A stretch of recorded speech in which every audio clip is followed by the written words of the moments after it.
Gracias. ¿Qué tal? Hola.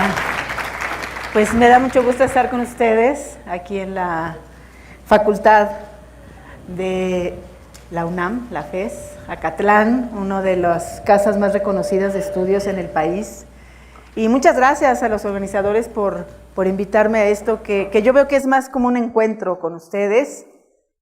Saber que además tuvo una gran recepción por los ponentes, todos muy distintos, así como yo. Y venir a compartir unos minutos una parte de mi trabajo. Agradezco a los presentadores lo que comentaron. Sí, soy de formación maestra, estudié normal, educación preescolar, y después estudié la carrera de comunicación en la Universidad Latinoamericana.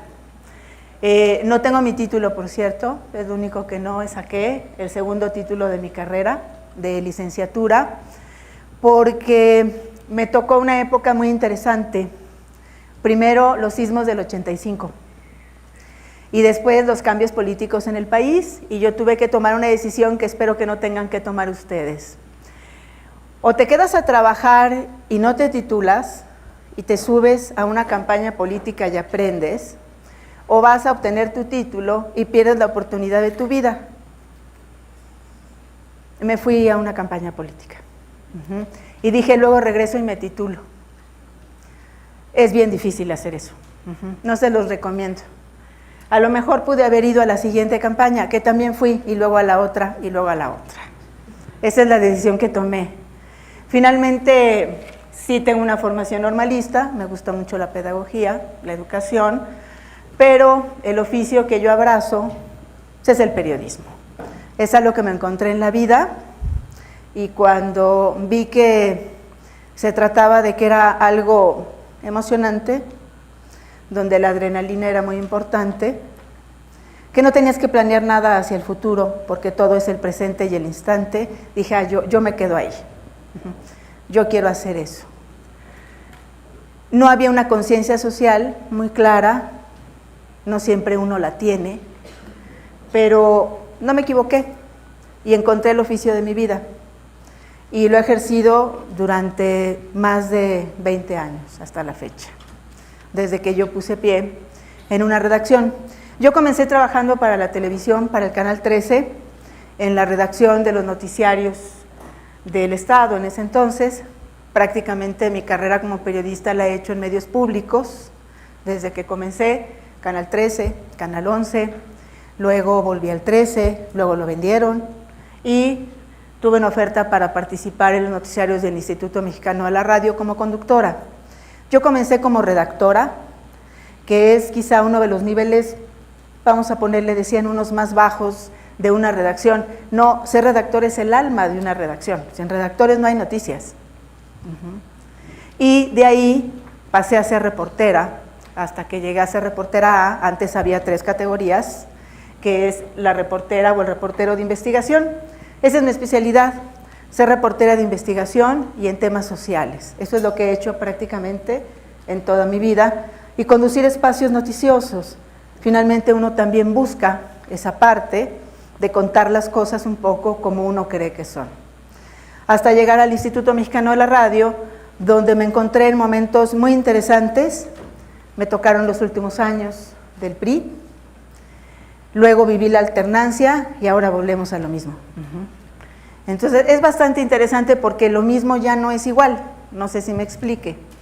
Vivimos con transparencia, tenemos que rendir cuentas, hay observancia pública y las audiencias son más críticas ahora. Comprenden más a partir de la profesionalización de gente como ustedes que está estudiando comunicación, ya sea aquí o en otras universidades, comprenden mucho más lo que significa el poder comunicar, que es una tarea social. Yo le sigo llamando oficio porque ser reportero es eso, es ser un oficio. Hay que tener cierta capacidad, disposición, conocimiento, pero sobre todo una gran pasión por este trabajo. No hay otra manera de hacerlo. Quien piense que es por dinero, pues no, este no es el oficio adecuado. El dinero solo llega para unos cuantos. Para la mayoría son salarios bajos, los quiero desanimar, mucho trabajo, no se pagan las horas extras, hay que estar a disponibilidad las 24 horas, los 365 días del año. Pero la pasión que van a tener y lo que van a vivir vale la pena encontrarse con esta tarea y el compromiso de informar. El informador es el que en una sociedad jerarquiza y da a conocer acontecimientos o conocimiento, información. Eso es lo que nosotros hacemos como reporteros y para eso necesitamos capacitarnos, más ahora. A mí me tocó este trance de conocer a los grandes periodistas o reporteros que no habían ido a la universidad, los pocos que habían ido a la escuela, a la universidad, no habían estudiado comunicación, sino que era gente que se había formado en el trabajo cotidiano, y las nuevas generaciones de reporteros o periodistas que veníamos de carreras de comunicación ya con otra idea, mucho más clara de lo que era la misma. ¿Por qué elegí la televisión? Porque también me tocó el boom de la televisión.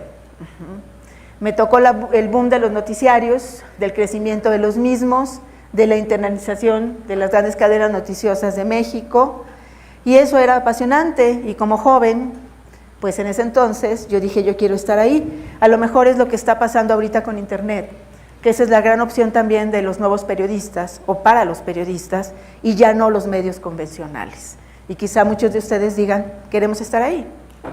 Por eso quería compartirles esta parte, que a mí me parece como fundamental para iniciar una charla. Siempre encontré en los medios del Estado, como antes se les llamaba, un espacio de trabajo. No se me ocurrió en ese momento ir a pedir trabajo a Televisa. En mi casa se veía el Canal 11 y el 13, a lo mejor por eso tenía esas influencias. Y un día decidí ir, siendo estudiante como ustedes en la carrera de Comunicación y Relaciones Públicas, así era esa carrera, y así es el título, ir a pedir trabajo al Canal 13, porque a mí me gustaba mucho lo que se hacía en un noticiario que se llamaba, o que llevaba el nombre de 7 días. 7 días fue el primer noticiario internacional de México, que se transmitía simultáneamente de México hacia el mundo. No fue ECO. ECO vino casi prácticamente 10 años después. Fue el Estado mexicano quien puso estas señales a través de los primeros satélites. Claro, era un noticiario corto, duraba apenas 1 hora. Y había una gran presencia de corresponsales, y eso es lo que a mí me gustaba hacer. Yo quería estar donde estaba la información y contarla, narrarla, y pues como joven vivir experiencias. Finalmente se dio con el tiempo, pero también cambió mucho la comunicación. Vino la atomización de los medios de comunicación, quizá esto lo hayan visto en su escuela, a través de la historia del periodismo, quienes la han llevado, y si no la han llevado, ojalá que se los cuenten, a veces no se cuenta esta parte de la historia. Y la atomización no significa más que el hecho de que de pronto había un fenómeno en los Estados Unidos, en América Latina y también en México, de conformar grandes conglomerados de informadores.